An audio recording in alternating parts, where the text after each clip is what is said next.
एक बार कबूतरों का एक झुंड आकाश में उड़ता हुआ जा रहा था। झुंड के सभी कबूतर चारों ओर देखते हुए जा रहे थे।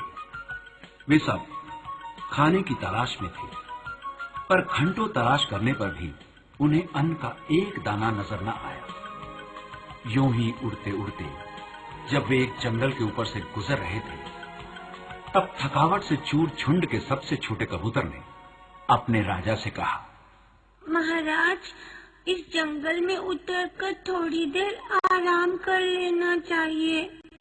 कबूतरों के राजा ने कहा, बच्चे घबराओ नहीं, हिम्मत से काम लो, हमें कुछ ना कुछ खाने को अवश्य मिलेगा।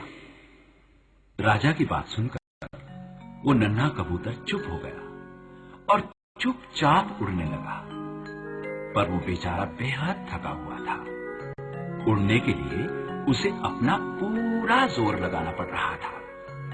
अचानक वो अपनी सारी थकावट भूलकर दूसरे कबूतरों की ओर मुड़ा और बोला, भाइयों, जल्दी करो, देखो उधर ढेर सारा भोजन दिखाई दे रहा है।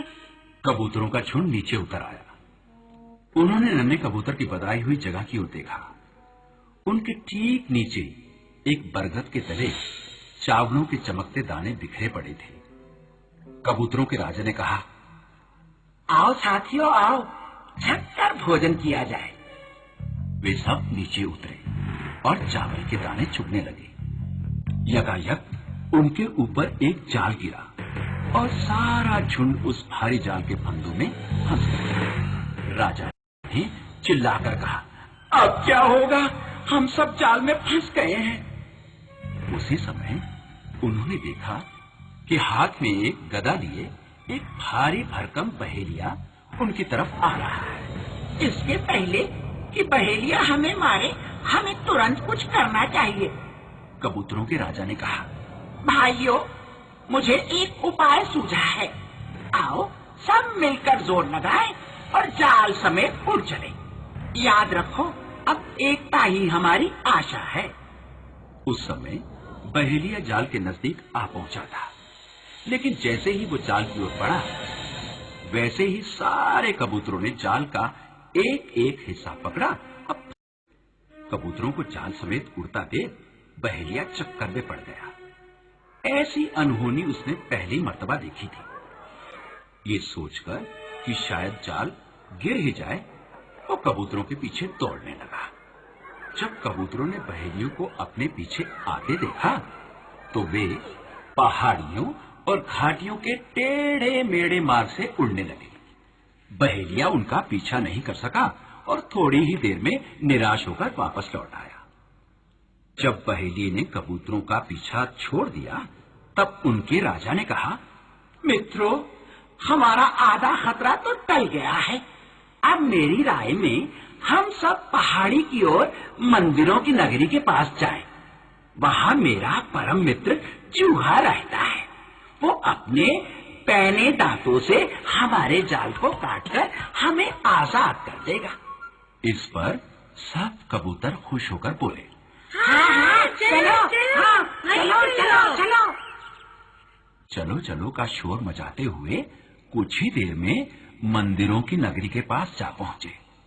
जब कबूतरों का पूरा झुंड एक साथ चूहे के बिल के पास उतरा, तो उनके पंखों की फड़फड़ाहट से चूहा डर गया और बिल के आखिरी कोने में जा छिपा।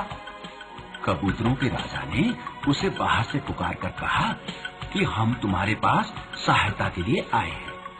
राजा की आवाज सुनकर चूहे ने बिल के द्वार पर आकर बाहर झांका और अपने मित्र को बोलता देखकर बड़ा प्रसन्न हुआ।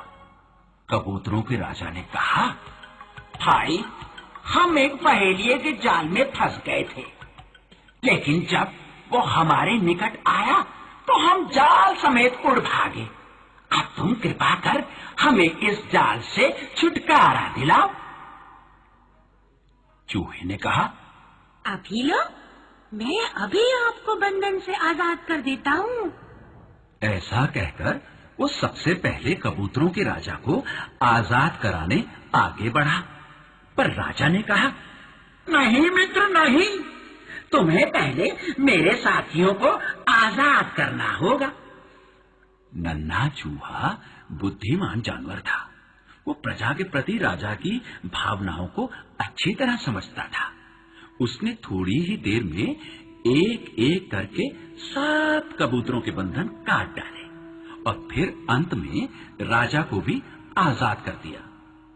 कबूतरों ने अपने प्राण बचाने वाले नन्हे चूहे को धन्यवाद दिया और उसकी सहायता के लिए कृतज्ञता का प्रदर्शन किया।